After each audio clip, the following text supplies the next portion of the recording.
Tu penses que tous les fruits sont bons à manger en été? Pas si vite. Certains fruits peuvent t'hydrater, te rafraîchir, booster ta digestion.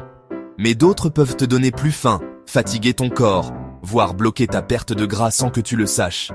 Et le pire, le fruit préféré de l'été est aussi celui qui peut te faire stocker du sucre à vitesse éclair. Aujourd'hui, je te donne les 7 meilleurs fruits à privilégier cet été, et 2 à éviter ou consommer avec prudence si tu veux rester léger, en forme et ne pas ruiner tes efforts. On commence avec la pastèque. 92% d'eau, super rafraîchissante. Parfaite pour l'hydratation, oui. Mais voilà ce qu'on ne te dit pas.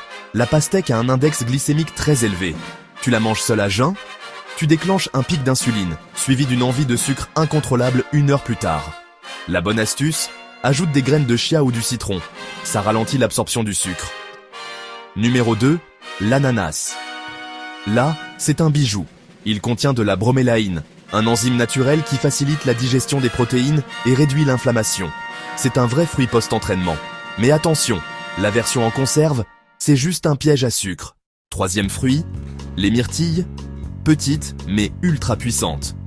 Elles sont riches en antioxydants, les anthocyanines, qui protègent ton cerveau, ta vue, ta peau, et leur index glycémique est bas. En gros, ce sont les meilleurs alliés anti-âge de l'été. En 4, la pêche. Elle contient des fibres douces, faciles à digérer, parfaite pour les ventres gonflés, les digestions lentes. Et en plus, elle est riche en vitamines C et A. C'est un fruit léger, hydratant, calmant, tout ce qu'on veut quand il fait chaud. 5e, les cerises. Tu ne t'y attendais peut-être pas, mais elles contiennent de la mélatonine naturelle. Oui, la même hormone qui régule ton sommeil, et elles sont aussi riches en potassium, ce qui aide à éviter les crampes et à récupérer après l'effort. En résumé, elles t'aident à mieux dormir et à mieux bouger. 6e, le melon. Hydratant, diurétique naturel, bourré de bêta-carotène, il purifie, il draine, il protège ta peau du soleil. Mais mange-le bien frais, pas glacé, sinon ta digestion va ralentir. Et en 7, le citron. Tu ne l'attendais peut-être pas dans cette liste, et pourtant. Le citron est un fruit que tu peux consommer sans vraiment le manger. Il est alcalinisant, booste la digestion, coupe la faim, et te pousse à boire plus. Ajoute-le dans ton eau toute la journée, et tu vas naturellement boire plus, sans effort. Maintenant, parlons des 2 fruits à limiter, même s'ils sont délicieux.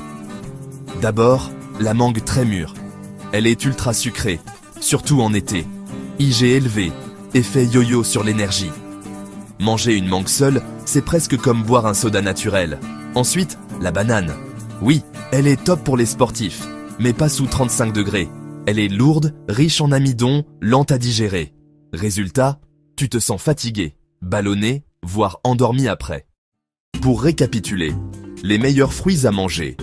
L'été. Myrtille, melon, pêche, cerise, ananas, citron, pastèque, avec modération. À limiter banane en mangue très mûre, surtout en pleine chaleur. Dis-moi en commentaire, c'est quoi ton fruit préféré en été? Et surtout, tu savais que certains fruits pouvaient faire l'inverse de ce que tu voulais? Si tu veux plus de vidéos comme ça, claires, utiles, concrètes, pense à t'abonner et à activer la cloche. À bientôt!